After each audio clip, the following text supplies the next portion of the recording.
O termo kashê designa os alimentos que foram preparados de acordo com as leis judaicas de alimentação de origem bíblica. Tais leis são seguidas por motivos puramente espirituais. E muitas empresas no Espírito Santo já estão atentas a esse tipo de consumidor. Para explicar sobre a história e a cultura judaica, eu e Fernanda conversamos com o professor de História, Sérgio Alberto Feldman. Vamos acompanhar? Professor, uma boa tarde. E qual é a origem das leis dietéticas do judaísmo tradicional? Bom, a gente pode dizer que é inerente ao judaísmo uma visão, uma cosmovisão, tá? É uma cosmovisão. E isso está inserido dentro do judaísmo, tá? A origem é o livro do Levítico, a legislação é embasada no livro do Levítico. Mas é uma cosmovisão. O judaísmo tem uma percepção, uma concepção de mundo. Então, isso é um detalhe dessa concepção de mundo. Mas a legislação, a origem da legislação é considerada pela tradição, tá? Isso é uma questão de crença, é considerada como sendo ditada por Deus dentro do Pentateuco, do livro, um dos 5 livros de Moisés, que seria Deus falando para Moisés. Há categorias nessas regras?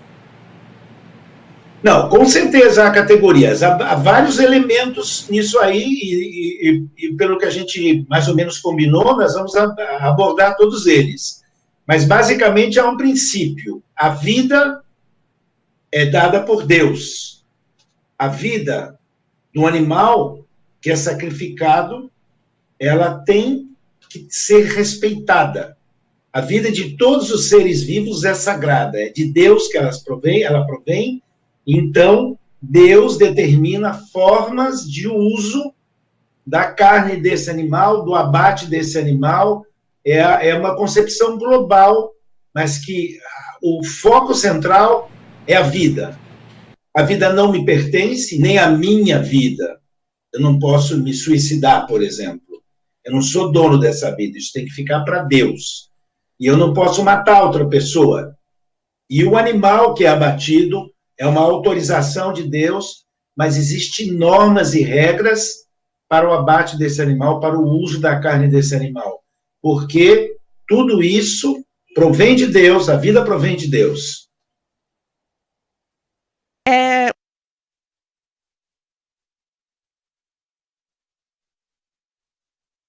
Professor, uma boa tarde. E qual é a origem das leis dietéticas do judaísmo tradicional?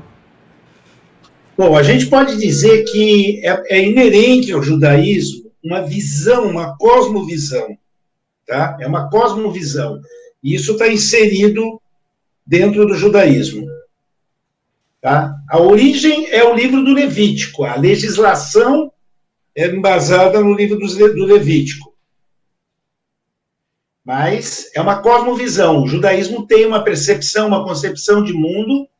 Então, isso é um detalhe dessa concepção de mundo.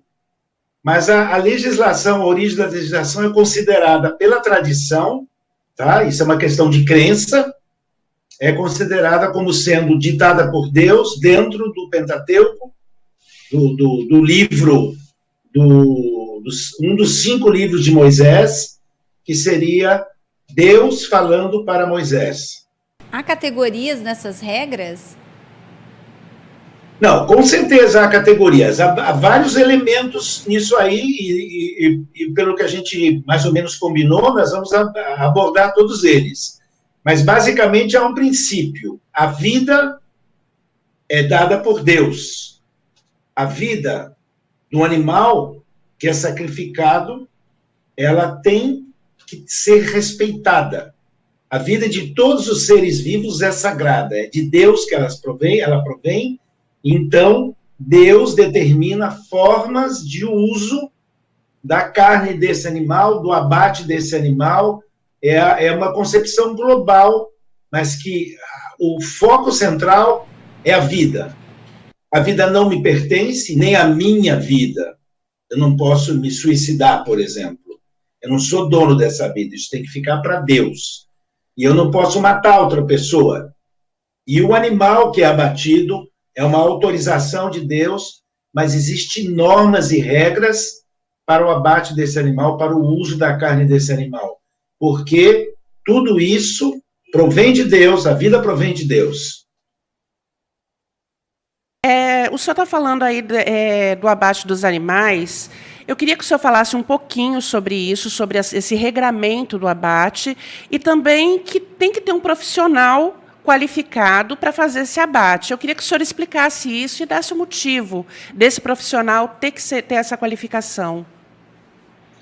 Bom, na verdade é o seguinte, a partir do livro do Levítico, o judaísmo construiu as normas da Kashrut em legislações complementares. A legislação inicial chamaria isso de uma constituição, seriam o Pentateuco, os 5 livros de Moisés, o que é chamado Pentateuco, no linguajar não judeu, em hebraico é chamado de Torá, tá? Torá, 5 livros de Moisés, ele dá a normativa básica e detalha poucas coisas. Na sequência, os rabinos fizeram as leis complementares derivadas das leis que Deus colocou. E aí eles legislaram construindo todo um detalhamento muito grande de tudo. O primeiro ponto-chave é que não é qualquer um que pode abater um animal, ele tem que saber as normas e saber executar essas normas. Então, por isso, no judaísmo, além de sábios, rabinos, existiam profissionais especializados em abate de animal. A gente chama isso na língua portuguesa de magarefe, mas esse termo é pouco conhecido, e em hebraico, e às vezes até isso aí é reciclado em português, é shochet, porque o abate de animais de acordo às normas da Kashrut, que são as leis alimentares, as leis dietéticas, ele é feito dentro de um regramento que se chama Shrita, princípio-chave. Não pode haver violência gratuita, tem que se diminuir, não dá para tirar todo o sofrimento do animal que é abatido, mas tem que minimizar esse sofrimento, já que a vida não pertence a nós.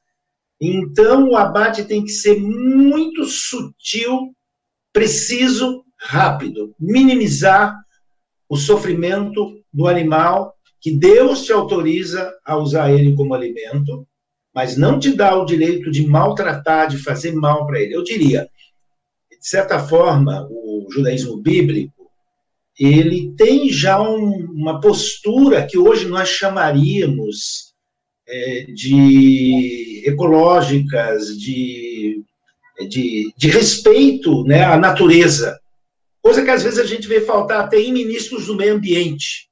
Né? Tristemente, a gente vê um ministro do meio ambiente que é o ministro da destruição, tá? Mas não é essa a nossa pedida é outra. Nossa pedida é: Deus te deu a natureza, Deus te deu a liberdade de poder usar animais para se alimentar, e Deus te exige uma postura de respeito com a natureza e de respeito especificamente com o reino animal, os animais permitidos, porque não todo animal é permitido para alimentação. Ô, professor, e por que o sangue é totalmente retirado? A coisa do sangue é complexa, e eu tenho trabalhado com isso. Eu sou professor de História Medieval na Universidade Federal do Espírito Santo, e uma das coisas que eu tenho trabalhado são as percepções do sangue no judaísmo e no cristianismo. Eu não mexi com o Islã, mas também no Islã também existe isso. O ponto de partida disso é uma concepção de vida que está ligada ao sangue. O sangue seria a vida. Se o sangue se esvai de alguém, se a pessoa sangra, ela morre, porque ela perde o tônus da vida dela. Se eu ficar muito mal, eu estou no hospital, o que faz? Faz uma transfusão de sangue. Ou seja, sangue igual à vida. Claro, isso aí não é ciência contemporânea. Isso é ciência ligada à religião num contexto de escrita da Bíblia. Mas o princípio era, um cara era ferido em batalha, ele sangrava, ele morria. Se não estancar o sangue, ele morre. Todo mundo sabe disso. Começou a sair sangue, tem que estancar. e de maneira higiênica, etc, etc. Então, o sangue igual à vida. Vida não me pertence, vida pertence a Deus. Eu não posso absorver, não posso comer o sangue.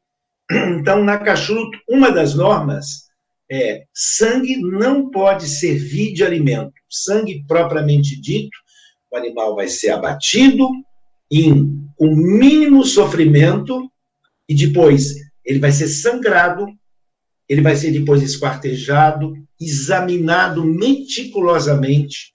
O shochet tem toda uma técnica de examinar se esse sangue, se esse animal não está contaminado com alguma coisa, porque para comer, para consumir a carne, é preciso saber, de repente, esse animal tem uma doença interna. Então, esse cara, além de abater de maneira a minimizar o sofrimento, além de tirar o sangue, ele esquarteja, examina as vísceras do animal, os membros dentro do animal, e define se ele tem condições de ser consumido. Tá? Mas o sangue é vida. Então, sobre essa questão de sangue e vida, eu tenho vários estudos, porque essa questão do sangue aparece na Idade Média, as relações entre cristãos e judeus, que eram polêmicas, que havia tensões, competição sobre verdades, etc. O sangue aparece muito, e uma das coisas que aparece é a consubstanciação do vinho na missa e da hóstia, que é o corpo de Jesus também. Mas tudo isso sai do que nós estamos nos propondo a discutir. Então, quem tiver curiosidade vai procurar os meus artigos na internet, eles estão lá. E, professor, não é todo animal também que que entra aí nessa lei dietética judaica. Quais são os animais que podem ser consumidos e por que alguns são considerados impuros? Por exemplo, o porco. É considerado uma carne impura, né? Correto. Os animais permitidos têm algumas categorias. Os mamíferos vertebrados ruminantes de pata fendida. Repito, mamíferos ruminantes vertebrados de pata fendida. Tá?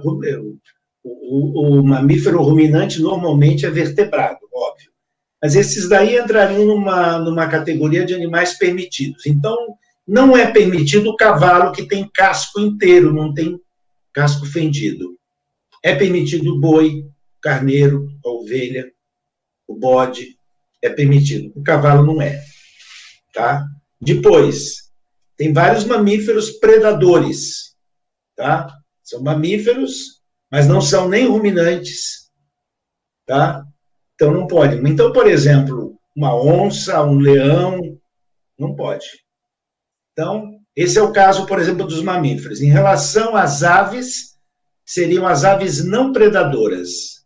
Aves predadoras não podem ser consumidas como alimento. Então, urubu, isso deixa para a torcida do Flamengo, águia, gavião, essas aves não são permitidas. São permitidas essas aves de criação que a gente tem, peru, frango, esses são porque não são predadores em relação às aves. Os peixes. O princípio básico em relação aos peixes não são peixes que atacam e comem outros peixes, tá? E são, normalmente, os peixes de escamas e barbatanas. Os peixes de couro, que usualmente são predadores, também não são permitidos. E os outros alimentos, os outros animais, pouquíssimos outros podem ser usados como alimento. Então, comer rã, comer escargot, os frutos do mar, que muitos judeus apreciam, né? E aí eles vão ter que fazer a opção de sim ou não manter a kashrut. Eu conheço judeus que nunca comem carne de porco, mas quando chegam no camarão, eles ficam um pouco fracos, né? E cedem à tentação. Mas o camarão não seria kasher. O camarão, o polvo, a lula, os frutos do mar não seriam kasher. O princípio aí, nesse caso dos frutos do mar, é que eles se alimentam do que seria o lixo do fundo do mar. E o mesmo princípio chega para o porco, que não é ruminante, não tem casco fendido e se alimenta de todo tipo de detritos. Então, é considerado que o porco, por exemplo, não é um animal limpo. Aí o princípio não é o limpo, é a pureza. Animais puros e impuros. Então, o principal, mamíferos, ruminantes de casco fendido, as aves não predadoras e os peixes de escama e barbatana.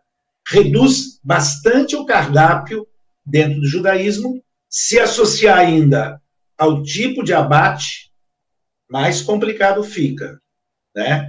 Então, o judaísmo reduz muito o cardápio, mas dá para se alimentar muito bem dentro da kashrut, dá para se alimentar muito bem, e se descobriram 1000 coisas que adequam-se à regra e permitem ter alguma variação.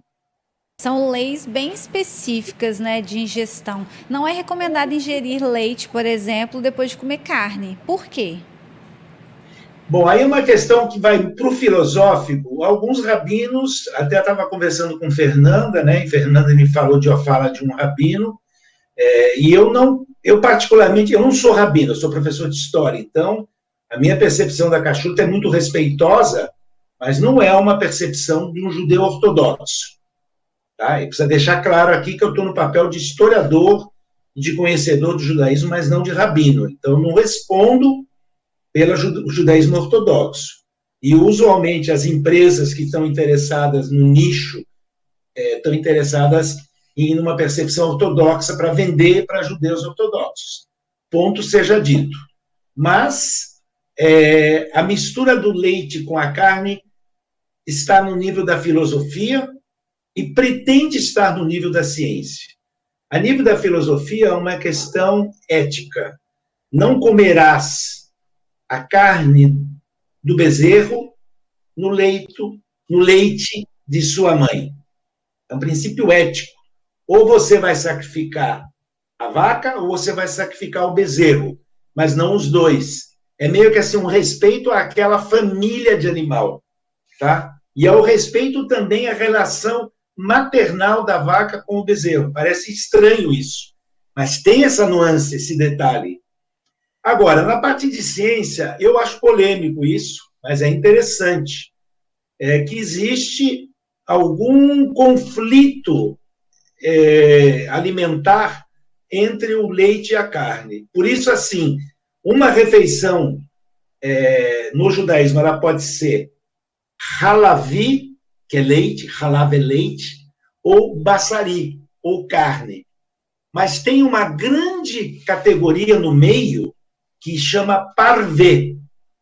Então, halavi, lácteo, bassari, carne, e no meio, neutros, parvé. Então, o ovo